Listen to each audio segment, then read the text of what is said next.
Now we have the Rapoport-Leuwenbank cycle. ये basically हमारे पास एक सप्लीमेंट्री साइकिल है to the glycolysis. Supplementary pathway to glycolysis ये हमारे पास किस में होती है? हमारी आरबीसीज में देखी जाती है, मैच्योर आरबीसीज में, जहाँ पे माइटोकॉन्ड्रिया नहीं होता। अब मैं बताती हूँ इसका फंक्शन क्या है। अब पहले तो मैं आपको बताती हूँ कि ये देखें इसका सारे के सारे स्टेप्स। ये सारे जो स्टेप्स हैं 5, ये ऊपर वाले, these are the same in this pathway. जो चेंजिंग आएगी वो हमारे पास आएगी इस लेवल से, जो हमारे पास ये एनर्जी यील्डिंग स्टेप्स हैं। एनर्जी यील्डिंग स्टेप से हम लोग लिखना शुरू करते हैं इसको। 5 पीछे वाले स्टेप आप लोगों को सेम लिखने हैं। अब हम आते हैं हमारे ग्लाइसर अल्डिहाइड 3 फॉस्फेट पे। ग्लाइसर अल्डिहाइड 3 फॉस्फेट जो होगा हमारा, वो क्या करेगा, वो किस में कन्वर्ट होता है वैसे बाद में जाके, हमारे 1,3 बाय फॉस्फोग्लाइसरेट में।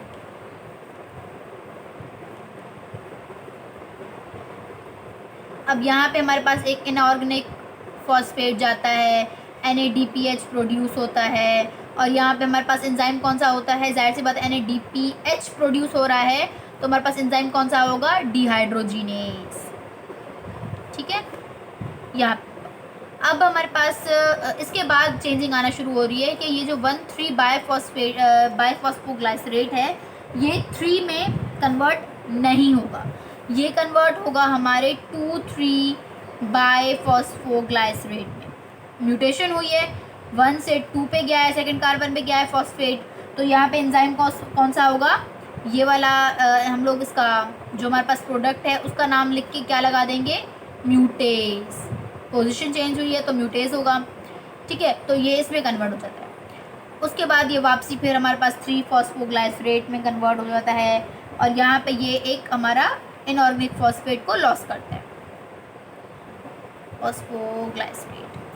अब देखिए इसकी इम्पोर्टेंस क्या है। अब देखिए हमारे पास वैसे अगर ये 1 वाला सीधा अगर ये 3 में कन्वर्ट होता तो यहाँ पे हमारे पास क्या निकलती? ATP प्रोड्यूस होती। ठीक है, अब हमारे पास हमारे आरबीसीज को इतनी ज़्यादा एनर्जी की या ATP की नीड नहीं है, तो ये पाथवे ऑपरेट होता है, और ये पाथवे क्या करता है? ये पाथवे इस एनर्जी को, इस ATP को डिसिपेट करता है या रिमूव करता है या लॉस करता है। इस एनर्जी को लॉस करना होता है तभी हमारे पास ये रेपोर्ट-ल्यूवेनबैंक साइकिल ऑपरेट होती है इन द आरबीसीज। तो ये इन आरबीसीज क्या करता है? डिसिपेट करता है, dissipate the energy, the extra energy. ठीक है, उसके बाद इसकी दूसरी इम्पोर्टेंस ये है कि हमारे पास यहाँ पे जो 2,3 BPG प्रोड्यूस हो रहा है, इसकी बहुत सारी इम्पॉर्टेंट बातें हैं। In the presence of this 2,3 BPG हमारे पास जो हमारा आरबीसी है ना, वो जो है ना हमारे पास, उसके पास हमारे पास होती है ऑक्सी हाइमोग्लोबिन। तो वो हमारे पास ये ऑक्सीजन का जो है ना ये ईजिली लॉस कर देता है, मतलब ईजिली इसकी एफिनिटी लो हो जाती है फॉर द हाइमोग्लोबिन, तो ये अनलोड कर देता है, ईजिली अनलोड कर देता है ऑक्सीजन। और इसी वजह से ये जो हमारे पास 2,3 BPG का लेवल है ये इंक्रीज़ होता है इन द हमारे पास हमारी हाइपोक्सिक कंडीशंस में।